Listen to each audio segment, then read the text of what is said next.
In 2024, the world spent $2.4 trillion on military funding. That is the highest amount ever recorded in human history. If you combined every nation's defense budget into a single country, it would rank as the 10th largest economy on Earth. This global defense economy is now larger than the entire annual output of Canada. Historically, kings fought to conquer land and acquire a new set of people to tax. But the Industrial Revolution shifted that dynamic. Mass-producing weapons proved that the business of supplying the war was often more profitable than the conquest itself. The modern version of that business is the F-35 fighter jet. Over its lifetime, this single aircraft program is projected to cost $1.7 trillion. This single airplane program carries a price tag equal to Australia's entire gross domestic product. At this scale, conflict is no longer just a geopolitical event. It is a massive sector of the global economy that requires constant, heavy capital injections to stay operational. This permanent war economy was described decades ago. Before leaving office, President Dwight D. Eisenhower, a former five-star general, issued a specific warning to the American people. He detailed the rise of a military-industrial complex. He feared that if war became too economically vital, the profit motive would begin to dictate national priorities and shape the structure of society. Today, the United States spends over $800 billion annually on its military, an amount that exceeds the combined spending of the next 10 countries.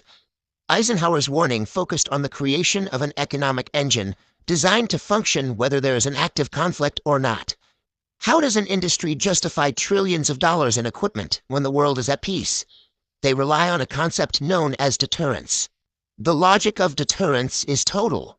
By building enough nuclear capacity to end human civilization, you ensure that your enemies are too terrified to ever launch an attack. This creates a state of permanent preparation. To maintain the peace, governments are locked into a cycle of purchasing the latest technology just to keep up with the perceived threat. This strategy is so effective that historically neutral countries like Switzerland, Sweden, and Japan still route billions of dollars a year to defense contractors to remain ready. Deterrence serves as a mechanism that guarantees recurring government budgets without ever requiring a live battlefield. These budgets flow directly to 5 major corporations: Lockheed Martin, Raytheon, Northrop Grumman, Boeing, and General Dynamics.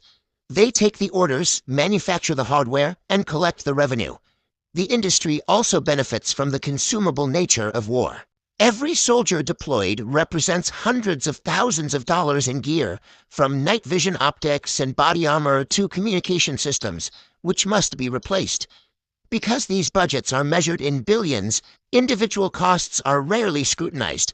The Pentagon has been documented paying hundreds of dollars for generic items like standard screws and hammers that cost a few dollars at a hardware store. When the fighting stops, the flow of capital simply changes direction. The same corporations that supplied the weapons often secure the multi-billion-dollar contracts required for post-war reconstruction.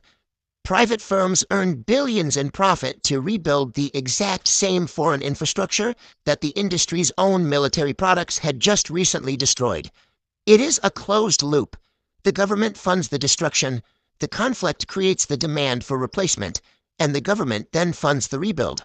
This cycle remains largely untouched by government regulation, partly because of the specific people moving between the public and private sectors. Retired military generals and high-ranking Pentagon officials frequently leave their government roles to take highly paid board seats at the defense companies they oversaw. Those private companies then use that influence to spend millions on lobbying and think tanks that help write future defense budgets. In this state of regulatory capture, the boundary between the politicians managing the national budget and the corporations profiting from it effectively disappears. Cutting these budgets also carries a heavy political cost. Millions of civilian jobs are tied to this supply chain, making defense spending an untouchable pillar of the economy for most elected officials. The system has become so deeply embedded that it is now a foundational part of the broader civilian financial landscape. The same system that powers the battlefield also drives a significant amount of civilian progress. Technologies used daily, including the internet, artificial intelligence, and the GPS on your phone, all originated from heavily funded military research. Statistically, despite regional conflicts, the doctrine of nuclear deterrence has prevented major global powers from fighting each other directly for nearly 80 years. We are left with a difficult contradiction. The perpetual war machine is responsible for both our most terrifying weapons and our most useful technological conveniences. The global financial system is designed to reward whatever generates the highest returns, regardless of human morality. When a conflict reaches a conclusion, the stock prices of the world's largest defense companies immediately drop. This leaves us with a haunting realization. The real question isn't whether the business of war is right or wrong, but whether we are comfortable living in an economic system that requires the threat of destruction to function.